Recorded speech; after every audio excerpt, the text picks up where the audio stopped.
السلام علیکم ناظرین، ملالدین خواجہ اردو نیوز کے ساتھ واجی نیلم آزاد کشمیر۔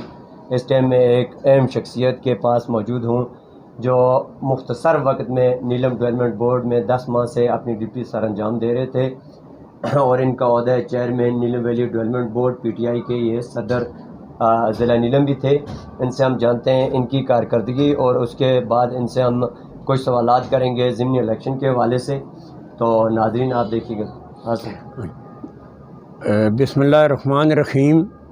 آج کا دن ہمارے لیے انتہائی خوشی کا دن ہے کہ PTI نے ضمنی انتخابات میں تمام تر دھاندلی کے باوجود، تمام تر بیرونی سازشوں کے باوجود، میں سمجھتا ہوں کہ ہمارے لیے بڑی خوشی کا مقام ہے کہ عمران خان صاحب کی قیادت میں پاکستان کی عوام نے، پنجاب کی عوام نے، یہ جو لوگ بیرونی طاقتوں کے اہلکار تھے ان کو مسترد کر دیا۔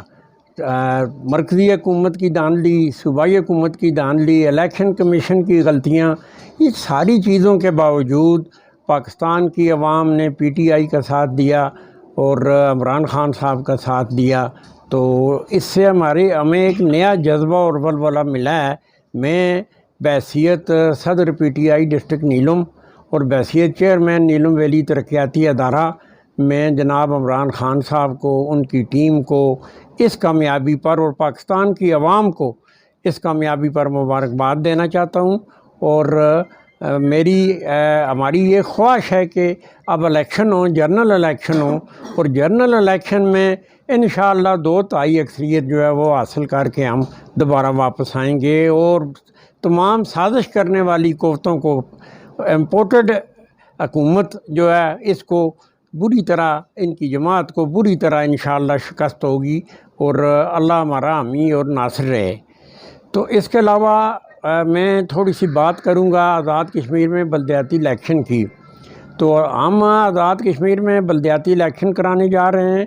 بطور خاص نیلم ویلی میں ہماری خواہش ہوگی کہ ہم اس بلدیاتی الیکشن میں باہمی اتفاق رائے سے، کارکنوں کے مشورے سے مل بیٹھ کر یہ الیکشن ہم لڑیں گے، اور انشاءاللہ ہم یہاں بھی 100% کامیابی حاصل کریں گے۔ اس کے علاوہ تیسری بات یہ ہے کہ ہماری حکومت نے، ہمارے پہلے پرائم منسٹر صاحب نے، جو ہمارے نئے پرائم منسٹر صاحب ہیں تنویر الیاس صاحب، انہوں نے مجھ پہ بحیثیت چیئرمین ترقیاتی ادارہ اعتماد کیا ہے۔ تو اس ادارے کو فعال کرنے کے لیے میں دن رات کوشاں ہوں۔